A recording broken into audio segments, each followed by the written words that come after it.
Zen, por un lado Dios ni siquiera estaba hablando acerca del dinero, por lo menos no en Malaquías capítulo 3, trayendo el diezmo al alfolí, estaba hablando del grano. Entonces, ¿han estado trayendo su grano a la iglesia últimamente? ¿Ven? Ni siquiera está hablando del dinero, pero también muchas personas piensan que diezmar es 10%. Bueno, si realmente quieres diezmar, si realmente quieres ser bíblico, si quieres diezmar, no necesitas traer 10%, necesitas traer 23.3%, porque el diezmo era 10%, pero en realidad hubieron tres diezmos. El primer diezmo de 10% era para el sacerdote levítico cada año. El segundo diezmo era para apoyar las fiestas nacionales, e Israel tenía muchas de esas. Y nuevamente eso era anual, entonces ya llegamos al 20%. Y el tercer 10% iba para el cuidado de las viudas y los pobres y los enfermos. Pero eso era cada 3 años. Entonces puedes calcular las cifras. Si realmente quieres diezmar, no deberías estar trayendo 10% de tus ingresos, de todas tus posesiones, de tus riquezas. Deberías estar trayendo 23.3% como promedio cada año. Pero tengo buenas noticias. No tienes que hacer eso. Nuevamente, eso fue escrito para Israel. Esto fue escrito más o menos 400 años antes de que nazca la iglesia. Queridos amigos, diezmar nunca se afirma en el Nuevo Testamento. Nunca ha sido mandado que el cristiano del Nuevo Testamento diezme. Dar es un mandato. Y hemos de dar a la iglesia. Y una de las funciones de la iglesia es ayudar con el cuidado de los pobres, los enfermos y las viudas. Entonces sí deberíamos estar dando, pero nunca se requiere un porcentaje de los creyentes del Nuevo Testamento. No es un requerimiento de los cristianos. El Nuevo Testamento no afirma el diezmar. Nunca. Se afirma el dar, pero el dar sale de nuestros corazones, dando de la abundancia que Dios nos ha dado. Vayamos nuevamente al texto, veamos lo que dice el Nuevo Testamento acerca del dar.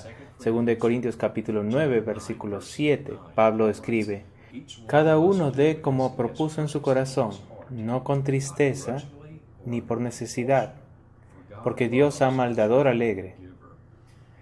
Para el contexto lean 2 de Corintios capítulo 8 y 9 en su totalidad. Y el modelo del Nuevo Testamento no es un porcentaje, es dar de nuestros corazones, dando con un corazón alegre. Un dador alegre es dar de la abundancia que Dios nos ha dado.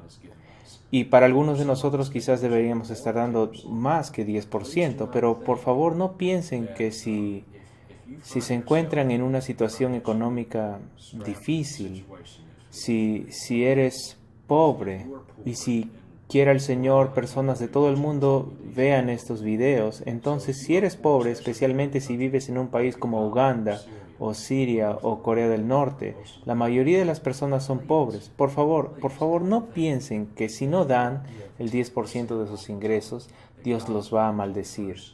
Eso no es un concepto del Nuevo Testamento. Si Dios les ha bendecido, den alegremente, sin resentimiento, no compulsivamente, simplemente den porque Dios les ha bendecido. Pero por favor no piensen que si no dan un cierto porcentaje, Dios se va a molestar, les va a maldecir. El diezmar nunca se afirma en el Nuevo Testamento. Dar sí, diezmar no.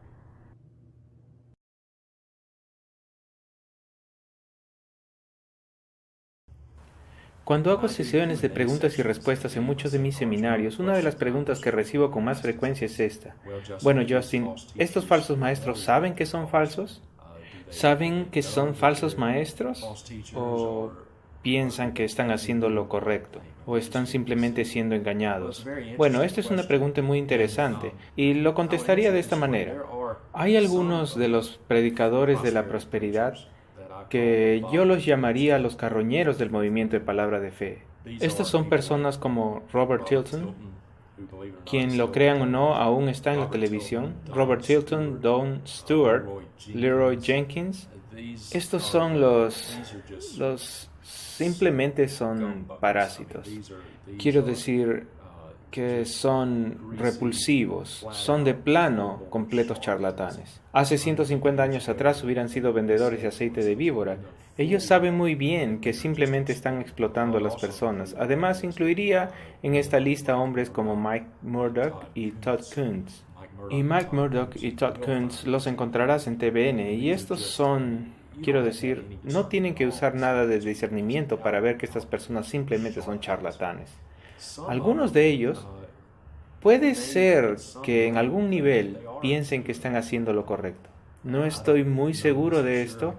No puedo juzgar los motivos del corazón de ninguno. No necesariamente podemos juzgar los motivos, pero sí podemos juzgar su fruto. Y el fruto que producen es malo porque enseñan un evangelio incorrecto.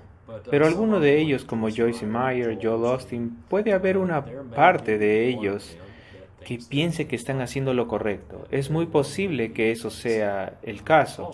Pablo dice algo muy interesante en 2 de Timoteo capítulo 3, verso 13. Como contexto, Pablo está hablando de los últimos días, los días finales, tiempos escatológicos. Y en el verso 13, Pablo dice, mientras le escribe a Timoteo, dice, mas los malos hombres y engañadores irán de mal en peor, engañando y siendo engañados. Veo poca evidencia en la Biblia que indique que habrá un gran avivamiento espiritual. Mientras se acerca la realización de los últimos días, mientras nos acercamos más y más a los últimos días, de hecho, veo lo opuesto, que las cosas irán de mal en peor, los hombres crecerán de mal en peor. Y Pablo dice que estos usurpadores serán engañadores, y aún ellos mismos serán engañados, engañando y siendo engañados. Entonces yo creo que esta es la dinámica que está obrando. Ambas dinámicas están obrando en muchas de estas personas. Por ejemplo, Benny Hinn sabe muy bien que las personas que él declara haber sanado en el escenario de sus cruzadas de sanidad, él sabe que no son sanados. Él lo sabe. Ahora, cuando Benny Hinn declara que su padre fue el alcalde de Jaffa, Israel, él sabe que eso no es verdad. Benny Hinn tiene tantas mentiras que él ha dicho de sí mismo, y a la vez puede haber una parte de él que realmente cree que tiene algún poder para sanar a las personas. No puedo estar seguro de eso, que él esté engañando, activamente engañando a las personas, y a la vez estar engañándose a sí mismo en algún nivel. Entonces es una pregunta interesante. Muchas de estas personas son simplemente charlatanes. Algunos de ellos en algún nivel pueden pensar que están haciendo lo correcto, pero al estudiarlo realmente no importa cuáles sean sus motivos o si son sinceros o no. La sinceridad no es el asunto. El asunto es la verdad.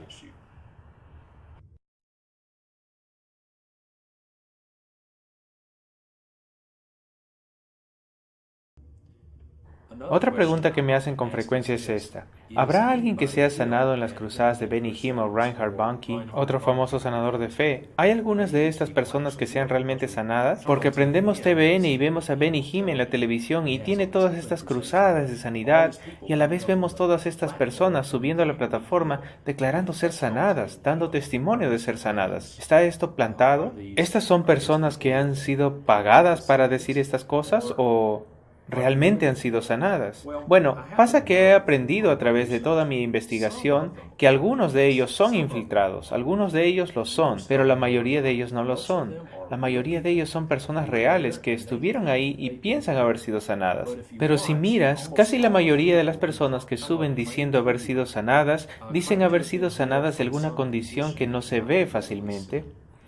Un zumbido en el oído, una espalda débil, incluso cáncer, pues saben. Normalmente no se puede ver el cáncer en el cuerpo de alguien, es algo interno. Y declaran ser sanados y declaran sentirse mejor. Entonces, ¿qué es lo que está pasando aquí? Bueno, lo que está pasando es el poder de la mente sobre el cuerpo. Hay muchas sanidades psicosomáticas, y esto ha sido bien documentado en la literatura médica, que a muchas personas se les puede dar una píldora de azúcar, un placebo, el efecto placebo, y se les da una pastilla de azúcar y dicen, hemos creado esta nueva medicina y es una cura milagrosa, funciona, toma esto y le hará sentir mejor. Y la persona lo toma y adivinen qué, comienza a sentirse mejor. No es nada más que una píldora de azúcar, pero se sienten mejor, psicosomático, mente sobre cuerpo. Ese tipo de sanidad toma lugar todo el tiempo en las cruzadas de Benny Hinn, y hay muchos casos en los cuales se puede obtener un alivio temporal. Cuando están esperando algo, cuando están deseando algo desesperadamente, se puede recibir algún alivio temporal de su artritis, incluso de su cáncer, de su espalda débil o lo que tengan, pero es psicosomático, nunca perdura. Cuando amanece un nuevo día, los síntomas regresan, reaparecen los síntomas y la persona se encuentra en la misma condición en la cual estuvo antes. Las sanidades psicosomáticas pasan todo el tiempo. Lo que no se ve en las cruzadas de Benny Hinn son sanidades orgánicas. Y con sanidades orgánicas quiero decir una sanidad que no puede ser explicada por una simple descarga de adrenalina o descarga de emociones. Por ejemplo, a un amputado le crece una nueva extremidad. Si a alguien le falta un brazo derecho, no importa la emoción que tenga, no importa cuán feliz esté, no va a crecer otro brazo. Nunca ves este tipo de sanidad. Alguien como yo, con parálisis cerebral, no importa cuán buen ánimo tenga, si me quitan mis muletas, me voy a caer. Entonces, nunca se ve estos tipos de sanidades en las cruzadas de Benny Hinn. Ahora, piénsenlo. Benny Hinn ha estado haciendo estas cruzadas por lo menos una vez al mes, y muchas veces más que eso, múltiples veces al mes. Pero por lo menos una vez al mes, por los últimos 25 años. Ahora, para simplificar, digamos que hayan 10,000 en cada una de estas cruzadas. Ahora, puedo decirles que ese es un número muy bajo, porque cuando va a África, las cruzadas, los que asisten ahí muchas veces en África son cientos de miles. Cuando va a Nigeria, Kenia, Uganda, cientos de miles de personas. Pero digamos que para simplificar, que 10,000 personas, una vez al mes por los últimos 25 años. Si hacen las matemáticas con esas cifras, son 3 millones de personas.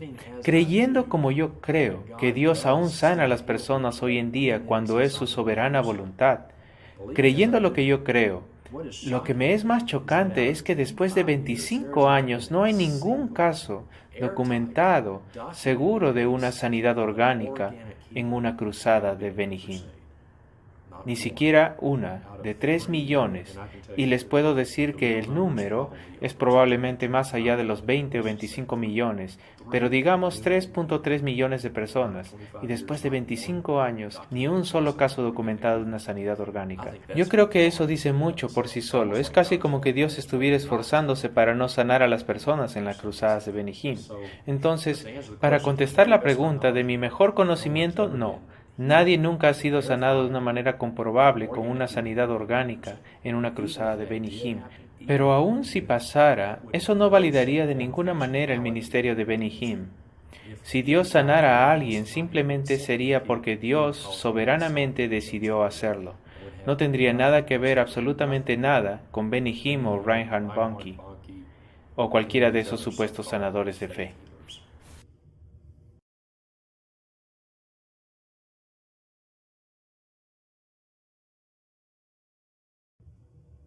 Otra pregunta que me hacen con frecuencia es, ¿cómo puedo hablar con un familiar o un amigo que esté involucrado en este movimiento? Y porque esto es lo que domina la televisión cristiana y está en las 24 horas, los 7 días, TVN, Inspiration Network, Daystar, The Word Network, todos estos. Quiero decir, todos lo hemos visto y casi todos nosotros tenemos amigos o familiares que de una manera u otra están siguiendo a alguno de estos falsos maestros. Entonces, ¿cómo les hablas? Lo que animo a las personas a hacer no es necesariamente comenzar diciendo, bueno, ¿sabías que el movimiento de palabra de fe está arraigado a las sectas metafísicas como la ciencia cristiana, el nuevo pensamiento y el gnosticismo? Y enseñan doctrinas históricamente aborrecibles que se desvían del cristianismo histórico y tienen una perspectiva aborrecible de la naturaleza de Dios y su cristología está mal. Y yo no entraría en todo eso. Lo que yo haría sería comenzar con algo muy simple, muy concreto. Por ejemplo, le diría a esta persona, bien, ¿crees que siempre es la voluntad de Dios ser sanado? Y ellos, por supuesto, dirían sí. Yo diría, bueno, ¿y qué pasó con Moisés? ¿Qué pasó con Eliseo? ¿Qué pasó con Timoteo? quien tuvo esos frecuentes problemas de estómago. ¿Qué pasó con Epafrodito? ¿Qué pasó con el apóstol Pablo? Un hombre que escribió más de un tercio del Nuevo Testamento tuvo malestares físicos. ¿Qué hay con... ¿Cómo puedes decir que siempre es la voluntad de Dios ser sanado cuando estos hombres piadosos de la Escritura no fueron sanados? Entonces, claramente no es siempre la voluntad de Dios ser sanado porque ellos no lo fueron. Entonces, dejas la pelota en su cancha. Ellos tienen que tomar una decisión. Bien. ¿Creo que todo lo que los predicadores de la prosperidad me están diciendo o creo en la palabra de Dios? Y realmente es así de simple. Y dependiendo en cómo responden a eso, si dicen algo así, bueno, ¿sabe? Eso es un buen punto. Nunca lo había pensado de esa manera. Cuéntame más. Ustedes saben, después pueden ir diciéndoles algunas otras cosas. Eso es simplemente un buen y sencillo comienzo para lanzar las ideas y esperando que les pueda llevar hacia la luz de la Escritura. Y a través de la gracia y la misericordia de Dios responderían a eso. Pero si no, si siguen arraigados y se insisten en seguir en su error, entonces llega un momento en el cual tenemos que sacudir el polvo de nuestros pies. Y saben, algunos, tiene que ser Dios el que les abra los ojos. Debemos hablarles la verdad a ellos en amor. Debemos orar por ellos, porque este es un movimiento muy engañoso, es como una secta. Satanás ha cegado sus mentes y tiene que ser Dios el que les saque la venda de los ojos. Entonces, oramos por ellos, les hablamos, pero si siguen arraigados por algún largo periodo, llega un momento cuando simplemente tenemos que sacudir el polvo de nuestros pies. Entonces, eso sería mi ánimo para ustedes en cómo acercarse a alguien. Acercarse con algo muy simple, muy concreto, muy fácil para que vean. Y si están abiertos a esto, entonces van con algunas cosas más profundas.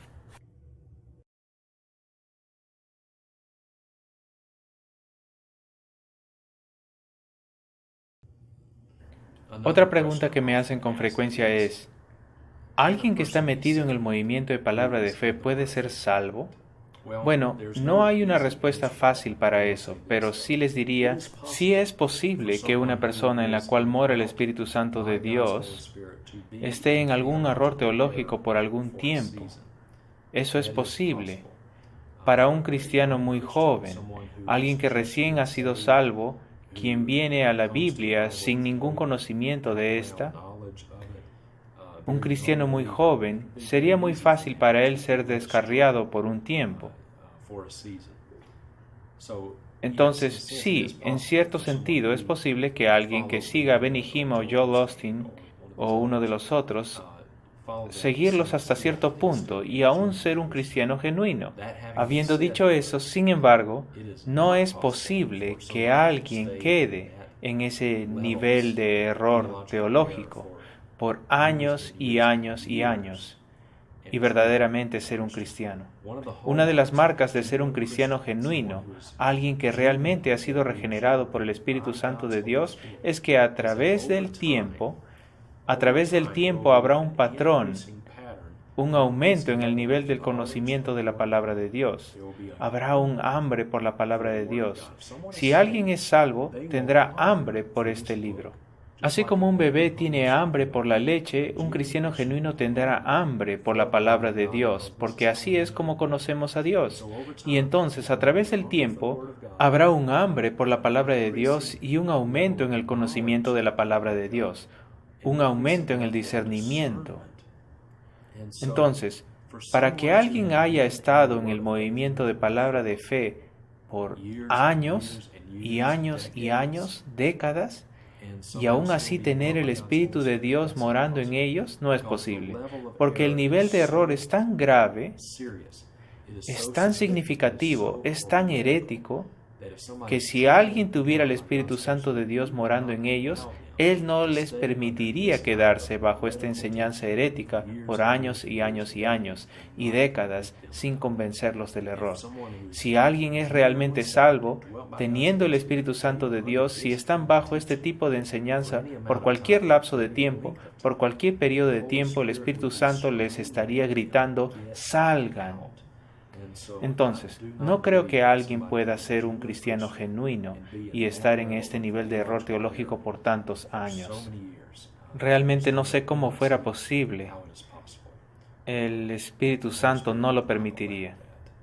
Y el Espíritu Santo nos guía hacia la verdad. Él nos ilumina la palabra de Dios. Y después de un tiempo, Él estaría haciendo esto con cualquiera que haya sido salvo genuinamente. Entonces, si tienen a un amigo o un familiar quien ha estado en este movimiento por años y años y años, realmente tienen una razón por la cual estar preocupados por ellos, y les animaría a que se acerquen a ellos, hablen con ellos, rueguen a ellos, digan, están en un error muy grave, denles la verdad. Hace poco recibí un correo electrónico de una pareja. Dijeron que están alrededor de los 70 años. Dijeron que han sido cristianos por más de 50 años. Y les encanta Joel Osteen. Ellos se molestaron que yo le haya expuesto como un falso maestro. Ellos han sido salvos supuestamente por más de 50 años y piensan que Joel Osteen es un buen predicador. Algo está mal. Entonces, por un tiempo sí. Si eres un cristiano nuevo, sí. Pero no por un largo periodo de tiempo.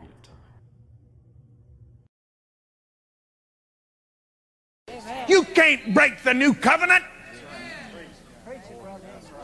You can get out of fellowship with it, but you can't break it. It's between God and Jesus. And he comes and puts his arm around you and says, now, little brother, now let me tell you something now.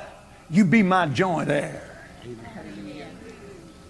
If you let me run your life for you and just be obedient to me. The same thing that happened to me in hell, I'll cause to happen to you in your spirit right now. Hallelujah. I got resurrected, you get resurrected.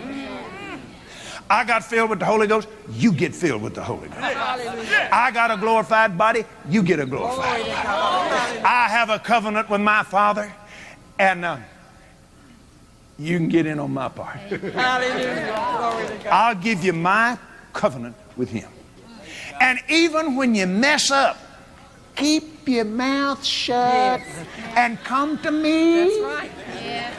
Hallelujah. Repent the thing before me, and I'll cleanse you from all unrighteousness. I won't even let him know you did it. Hallelujah.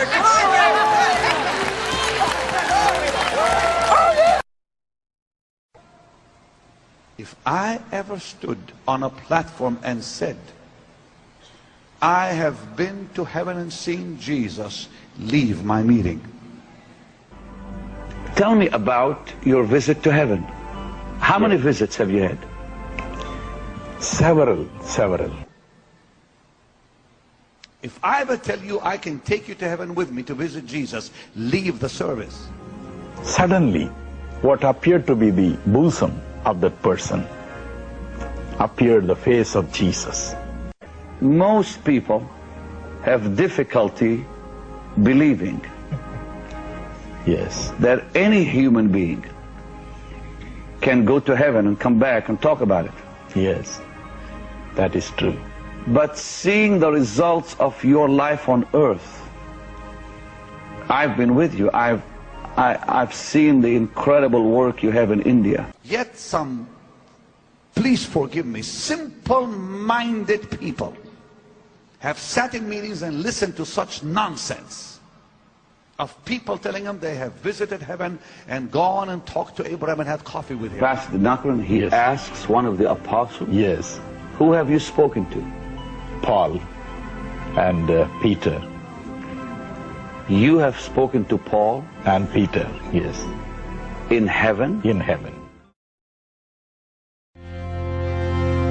Contrary to that highly publicized prediction, the world did not end over the weekend, which means a number of preachers who live like rock stars will get to continue living the good life. How good?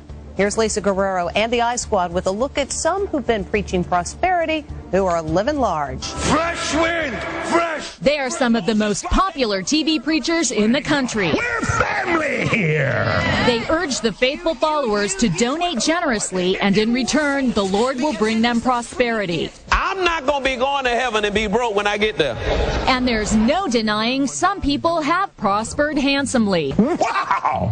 The pastors themselves, they live like rock stars with huge mansions, private jets, and fancy cars. Their lifestyles are so lavish, 6 of them have been investigated by the U.S. Senate, like Paula White, who lives in multi-million-dollar homes in New York City and Tampa, Florida. And Creflo Dollar, he gets around in style, flying in private jets to preach around the country. He owns this mansion in an exclusive Atlanta suburb. Mr. Dollar, how do you Not one of them would agree to an interview about their opulent lifestyle. How do you justify your $1 million mansions and your jets to all of your donors, sir? Oh, yeah. But when it comes to opulence, few religious leaders compare to Kenneth Copeland. You and I are supposed to always have. To show you his house, we rented this helicopter so you can see his 18,000 square foot mansion valued at over $6 million. He lives in this home outside Fort Worth, Texas. It has beautiful water views and comes complete with a boathouse. But that's not all. Copeland is an avid pilot, and here's his pride and joy, a $20 million Cessna Citation jet. It's the fastest private jet money can buy. He said he needed it to better serve the Lord, and proudly did a flyby for his followers after the church bought it. Shout amen! But it's not just one plane. We found a fleet of planes registered to the church. And you won't catch him waiting in line at the airport because he's got his own, the Kenneth Copeland Airport, located right next to his mansion. I think Copeland is unbelievably greedy.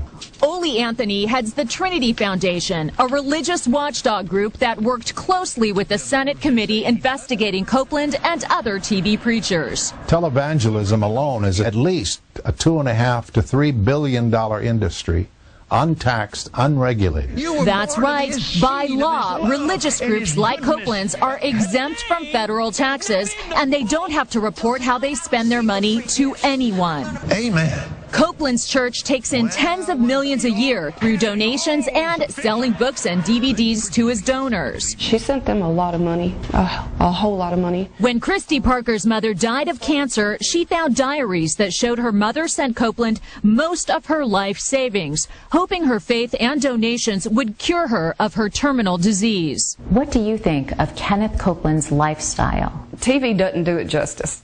Their office furniture is probably worth more than most people's houses. It makes you sick. Oh, my. Copeland refused our request for an interview, so we caught up with him at an event in North Carolina. Why you're living such a lifestyle of luxury off of church donations? Ma'am, I don't think we have time for this. Thank you. Why won't you answer our questions? A hotel employee tried to prevent us from taping. Well, wait. Hold on. Come here. It's just a simple question, sir. Yes, and I'm going to give you a simple answer. Thank you. My lifestyle follows the scripture. We give, we believe, we're open. You have a fleet of private jets. Why is that necessary? You're a minister. How many private jets do you have? That is none of your business. Right after that, he walked away. Although Copeland says he cooperated with the Senate investigation, the Senate committee disagreed, saying only 2 television preachers did, Joyce Myers and Benny Hinn. And the committee recommended that the IRS investigate further. There is a widow who is watching Daystar, watching us right now. And you're sitting there, and your thoughts are, wow. I wish I was young again, and I wish I had a business, but I'm on a fixed income, and I don't know where I would get the $58. That's what makes it faith. That's what makes it faith. Because when Naaman obeyed that instruction, the miracle of God was released, just like I'm believing with you right now. Somebody's laying hold on a miracle. I can perceive it. I can perceive that virtue's going forth out of me. I feel your faith pulling on me right now. So are gay people also included? Absolutely. Anybody is. You know, Oprah, we sometimes make a I say we, maybe the Christian community makes a bigger deal out of being gay, but... Will a gay person be accepted into heaven as you see it? Well, I believe they will. Because I believe that, you know, you have to have forgiveness for your sins, but, you know, sometimes we look at gay being, you know, a bigger sin than being proud or being, you know, not telling the truth. I don't think God categorizes sins. I think we're all changing, and, you know, I'd love to think that we're all going to be without one sin. I hope that's true, but I don't think any of us would make it to heaven. Now, I would encourage people to be willing to change and grow, and if you've got a problem with your temper, let's keep growing. But I think that it's going to be open for all of us, or we wouldn't have a chance. Yes, that's right. Welcome to the 2:30 Report, where we review the very worst of late-night TV. And this week we're having a look at late-night Christian shows. Now, Channel 10 runs this stuff at 4 in the morning, so they need something pretty full-on to get your attention. And I'll tell you what, the Lord certainly does provide.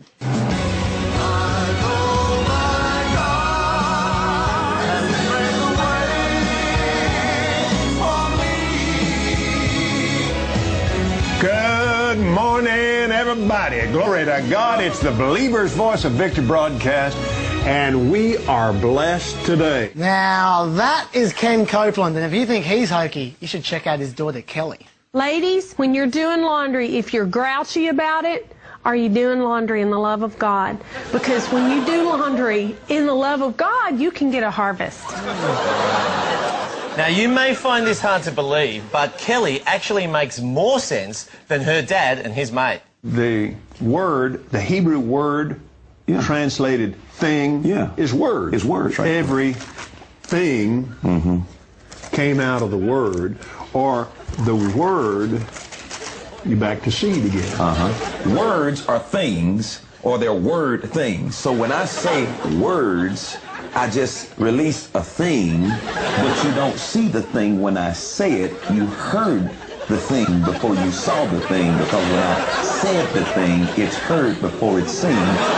Makes sense to me. As Kelly says. I'm telling you, when those two get together, the anointing flows. Well, something is certainly flowing, but I don't know if it's anointing. Okay, all right. Maybe they are a little confusing, but at least these guys know their way around the Bible. Where is that scripture where Samuel was talking and he talked to him about answer him, Eli? But one thing these Christian shows all have in common is that in the end, they always hit you up for some cash. Now, some do it in a pious, spiritual way. As a special challenge, please prayerfully consider a gift of $1,200 or more. But not everyone is as prayerfully considered as those guys. The master of the grab for cash would have to be this guy, our favourite, Mike Murdoch. A lady came up to me one night and she said, my ex-husband has not paid child support in 15 years. I said, sow a seed for $58 just as a covenant between you and God. I'm not trying to buy a miracle. That's absurd. But give God a seed of your faith, $58. It's not about money at all. It's about planting seeds. And I tell you what, planting a seed in Mike's bank account really pays off. Less than 30 days, that ex-husband wrote her a check and mailed it for $65,000. That's amazing. But surely you can't expect that to happen every time. Expect a harvest. Expect it. Expect it. Maybe you can, yeah. Okay, so it seems like all you got to do is give Mike $58 and all kinds of miracles are going to happen. That sounds like crap to me. No, it's not. Look, he even gave an ironclad guarantee. If what I have said about sowing and reaping is just for Mike Murdoch's personal gain, may a curse be on me and my ministry, and may my tongue cleave to the roof of my mouth. See, the man is prepared to cleave his own tongue, Julian. That's good enough for me, so I sent off my $58 to Mike, but amazingly, no miracles. Who would have thought? But the good news is that Mike has come up with an even more foolproof way of prompting miracles. God spoke to me and said, tell them about the miracle of the $1,000 seed. Sounds great. I'll tell you what, if you believe that, Chaz, I have just the man for you, Benny Hinn. Now, Benny is one of those faith healers, right? And he uses all kinds of very strange techniques to heal people. There he goes. Benny cures arthritis, asthma, cancer, pretty much anything except tone deafness. No other name but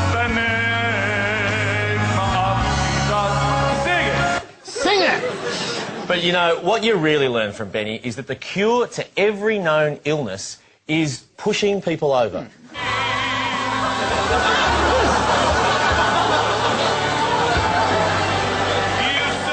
All these people queuing. Look at that.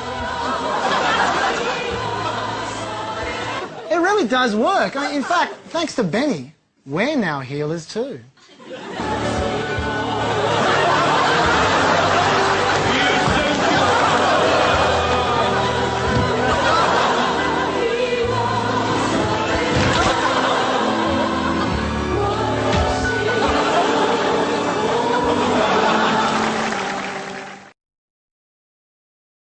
But first, Pastor Rick Warren is considered to be one of the most influential religious leaders in the country. His book, The Purpose-Driven Life, has been read by more than 60 million people worldwide, and it is currently being re-released to celebrate its 10th anniversary. Now, I recently sat down with Pastor Warren to talk about the meaning of Christmas. What does Christmas mean to Rick Warren? The very first Christmas, the angels said three things. Those three things are the three purposes of Christmas. Celebration, salvation, reconciliation. Here are the three things he said. First thing the angel announced is, I bring you good news of great joy, which will be for all people. Christmas is a time to celebrate. And America right now needs to celebrate. People are down, they're discouraged. We've had nearly 5 years of bad economic news. We need a party. Okay, we need to celebrate. It's like it's always been the little women that caught the vision of giving, beginning with Jesus himself, out of their private means. Some of you little precious ones have that little grocery money, some of that little money set aside. Assure tonight the blessings of God on your family by giving it to God and speaking that. Say it. God, this is for blessings on my family. I love that. We have a guest today who had his life changed because he saw a consistent, caring life in the life of a Mormon. He found Jesus because we've talked about it a whole lot, and Jesus is in his heart, and you don't ever have to wonder. He came to our church, one of the great evangelical churches in the nation, Gateway, and told about Jesus coming into his life. He's told many of my friends, and I love this man, and I want you to welcome Glenn Beck to Life Today, would you?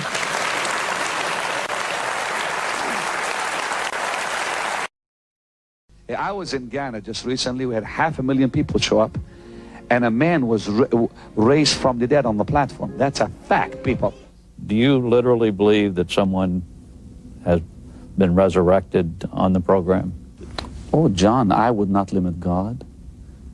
God can raise the dead, absolutely. I have not seen it. In that one case, we did hear about it.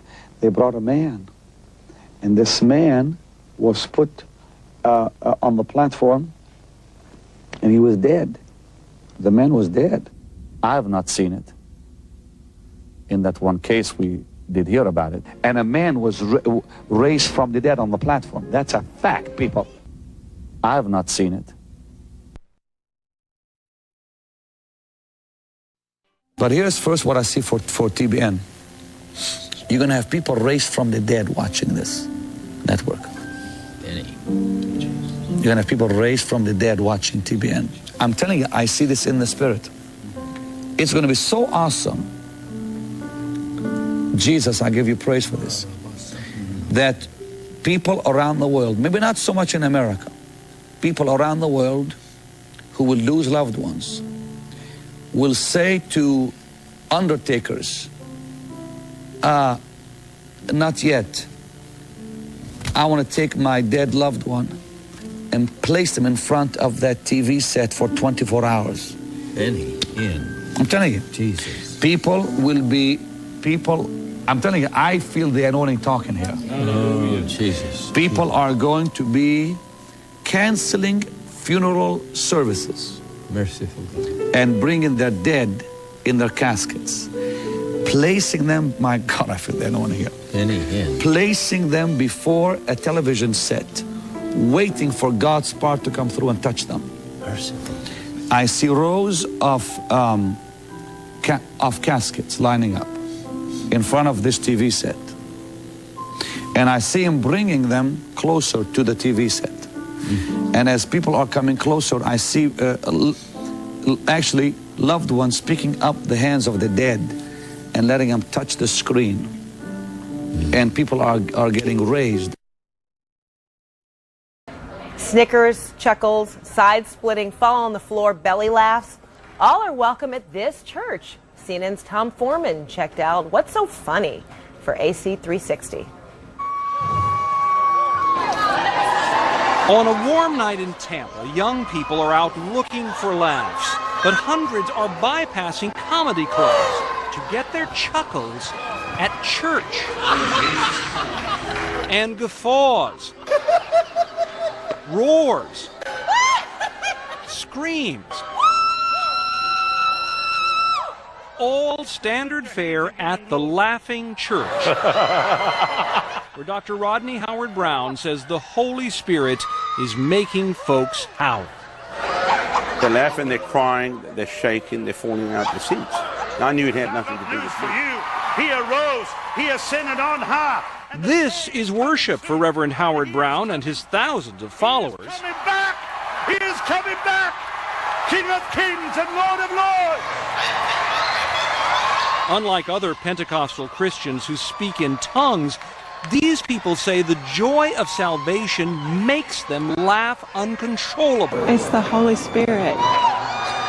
Global outreach program based in America and staffed by 70 people, all enthralled with holy laughter. In the name of Jesus. When I was 12 years old, my little pet chicken, long story, wandered out in the street and was hit.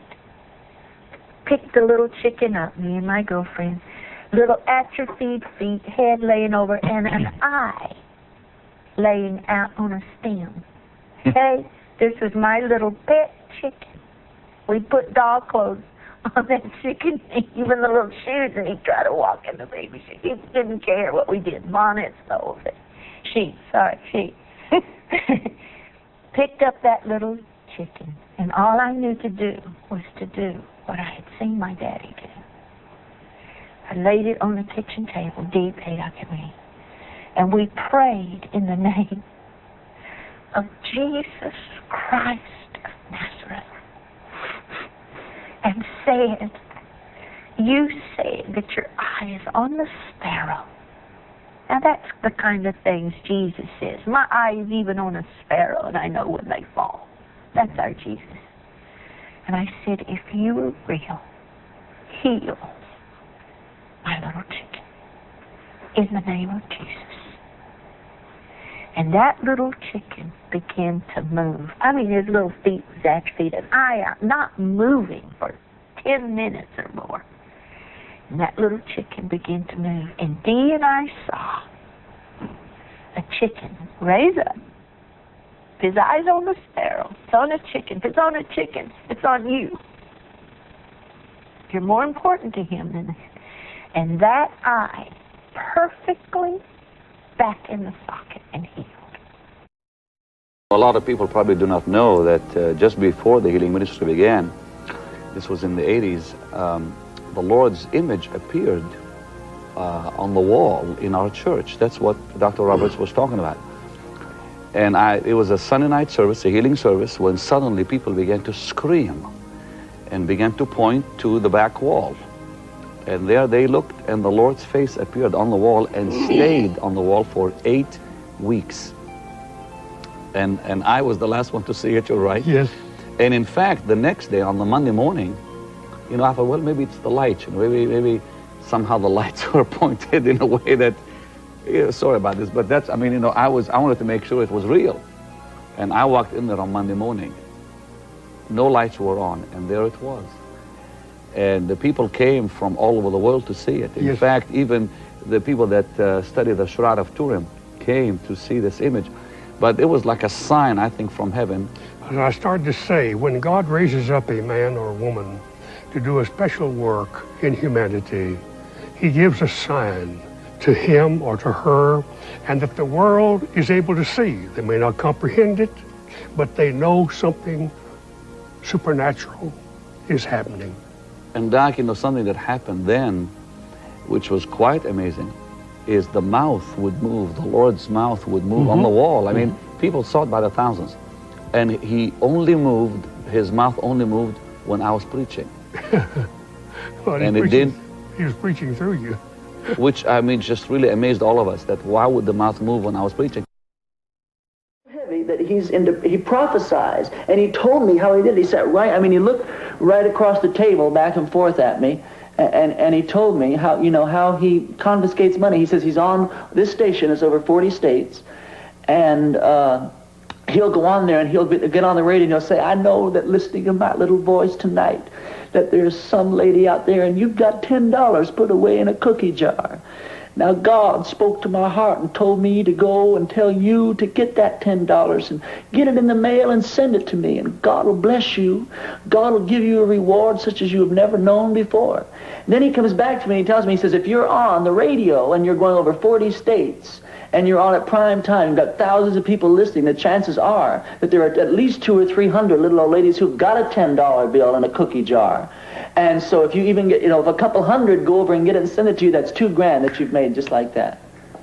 And so, if you're going to get into big time religion, this is the games you've got to play, things like that.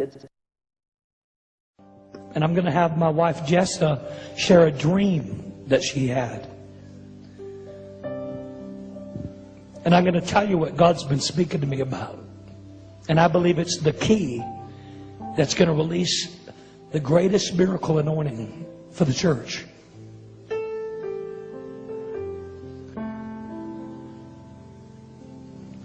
Jessa.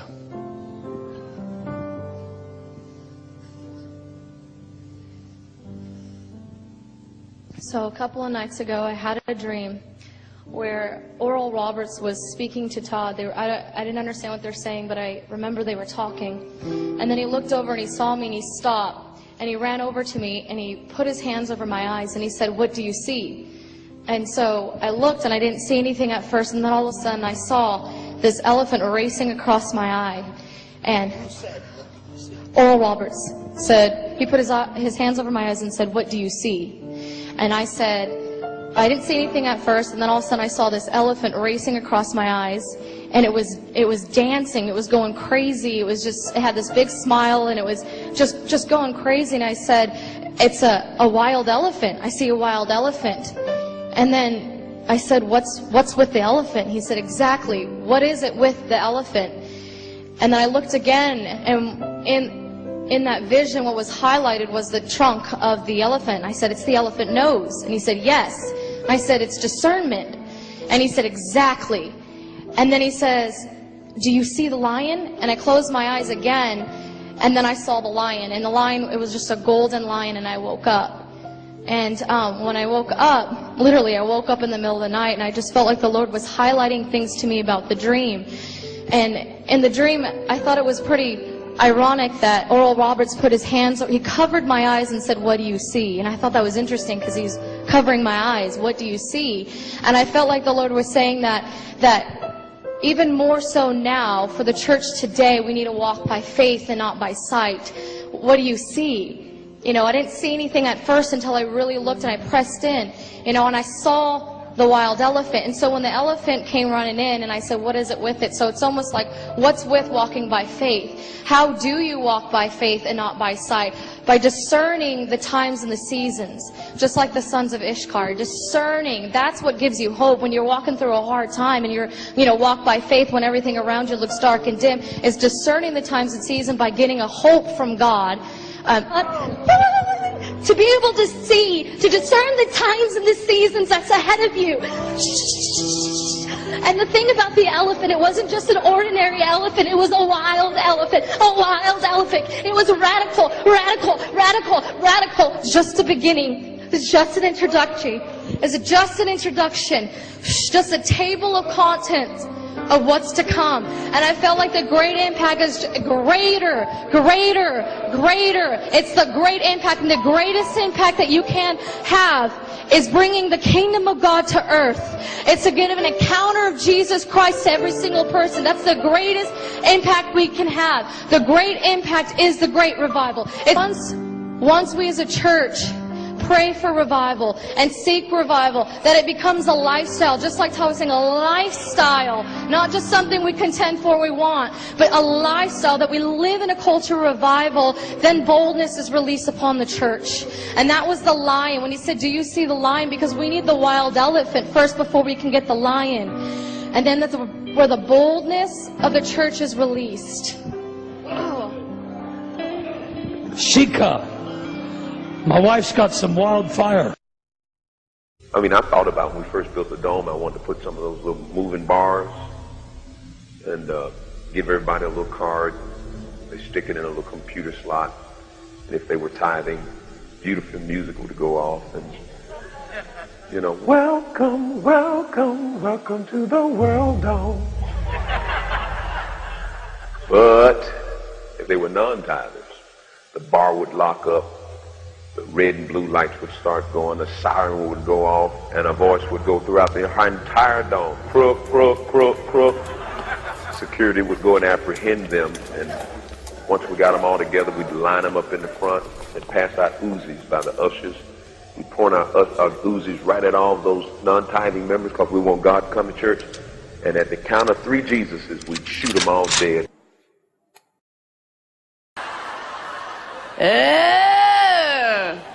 Okay. And this will kind of probably offend you, but oh well. And the Holy Spirit to me is like the genie from Aladdin. I view the Holy Spirit like the genie from Aladdin. And he's blue. Unplanned. Perfect. And he's funny. And he's sneaky. And he's courageous, and he's everywhere, and he's wonderful. That's who he is to me. And he's funny. He's sneaky. He's silly. He's wonderful. And I view him like the genie from Aladdin.